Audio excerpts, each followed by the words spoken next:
Yang sering saya sedih, posisi kita semakin dihargai, posisi kita semakin dihormati, posisi kita semakin dipandang oleh negara lain, tapi sering di negara sendiri dikerdilkan.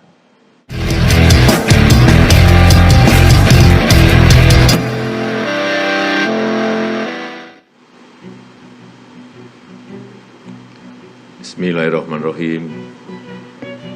Assalamualaikum warahmatullahi wabarakatuh. Selamat siang, salam sejahtera bagi kita semuanya. Om Swastiastu, Namo Buddhaya, salam kebajikan. Yang saya hormati Ketua Umum Partai Nasdem, Bapak Haji Surya Paloh, beserta seluruh jajaran pengurus DPP, DPW, dan keluarga besar Partai Nasdem di seluruh tanah air yang saya cintai, yang saya banggakan. Bapak Ibu hadirin undangan yang berbahagia. Hari Jumat lalu saya baru saja tiba dari perjalanan selama seminggu, yaitu di Roma untuk menghadiri KTT G20, kemudian diteruskan dengan KTT Perubahan Iklim COP26 di Glasgow, dan yang terakhir kemudian kita mampir di Uni Emirat Arab untuk memperkuat hubungan kita dengan negara-negara sahabat.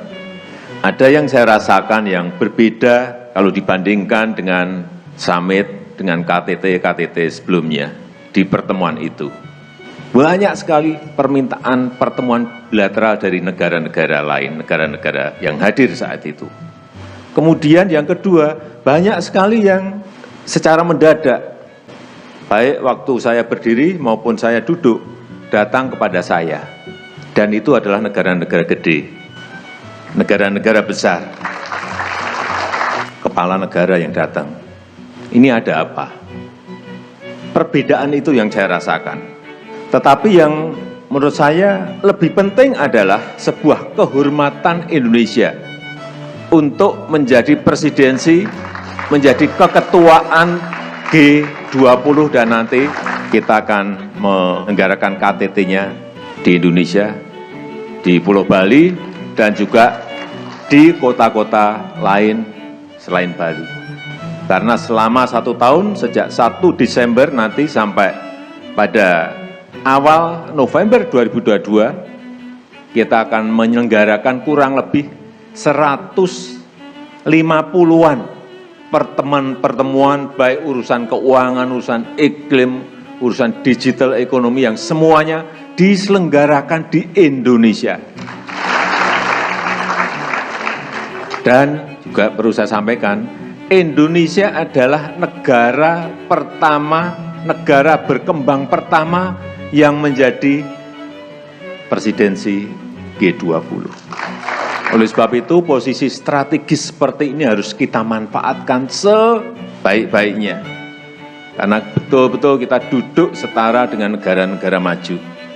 Bagaimana kita bisa mendongkrak, bagaimana kita bisa memanfaatkan posisi ini untuk kepentingan nasional kita.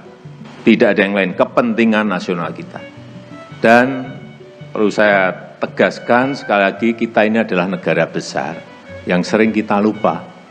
Nanti setelah kita menjadi keketuaan di G20, berikutnya di tahun 2022 nanti kita juga akan menerima tongkat menjadi ketua di ASEAN juga, mungkin di bulan-bulan Oktober atau November 2022. Indonesia adalah negara besar dengan sejarah besarnya. Dan kita ingin betul-betul sekali lagi kita manfaatkan ini untuk pengaruhi kebijakan-kebijakan dunia dalam rangka apapun. Tetapi yang sering saya sedih, posisi kita semakin dihargai, posisi kita semakin dihormati, posisi kita semakin dipandang oleh negara lain, tapi sering di negara sendiri dikerdilkan.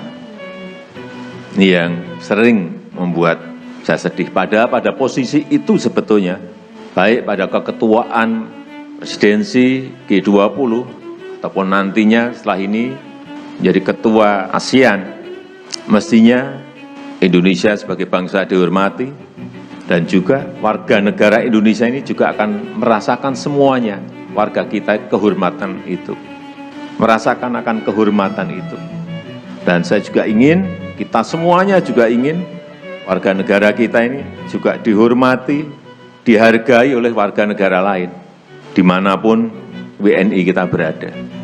Bapak Ibu yang saya hormati, Bapak Ketua Umum, kita tidak ingin, saya tidak ingin mental inferior, mental inlander, mental terjajah ini masih bercokol di dalam mentalitas bangsa kita.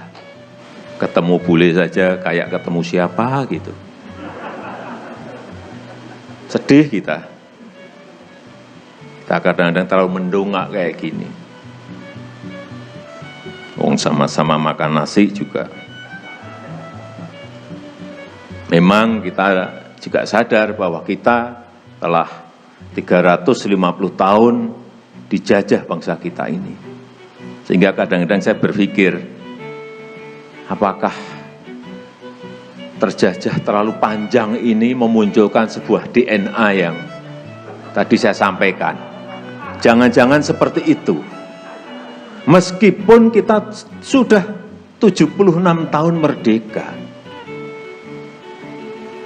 Dan merdekanya pun lewat sebuah perjuangan yang panjang, bukan diberi.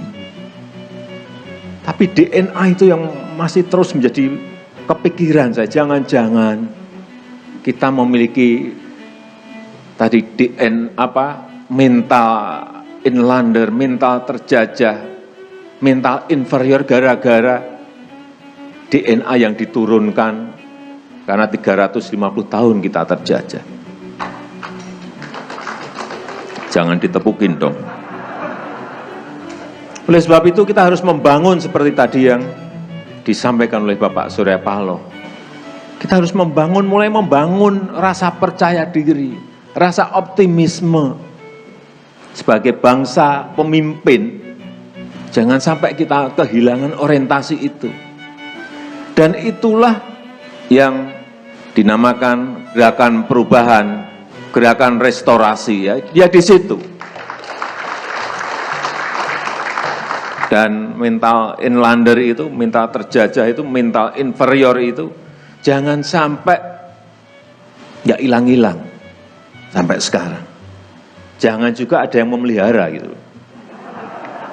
Mental seperti itu jangan dipelihara. Karena sekali lagi kita harus ingat, kita memiliki banyak penggalan sejarah kejayaan dari pendahulu-pendahulu kita. Dan sekali lagi, kemerdekaan Republik Indonesia ini bukan hasil dari pemberian, tetapi hasil dari sebuah perjuangan panjang. Sebab itu, sering saya sampaikan bahwa kita ini kaya dengan warisan peradaban dan ajaran budi pekerti. Menurut saya menjadi sebuah hal yang sangat penting sekali untuk memperkuat identitas, memperkuat karakter bangsa ini. Jangan sampai kita kehilangan ajaran budi itu, ajaran budi pekerti itu. Sehingga kita bisa mewarisi kearifan lokal untuk mengelola kehidupan kita secara baik.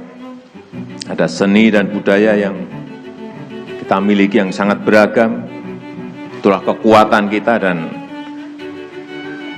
setelah pembangunan infrastruktur secara masif, kita sekarang berkonsentrasi kepada pembangunan sumber daya manusia, pengembangan kualitas sumber daya manusia, karena itulah yang akan menjadi fondasi kita dalam menghantarkan bangsa ini untuk maju ke depan. Itu saja yang ingin saya sampaikan pada kesempatan yang baik ini.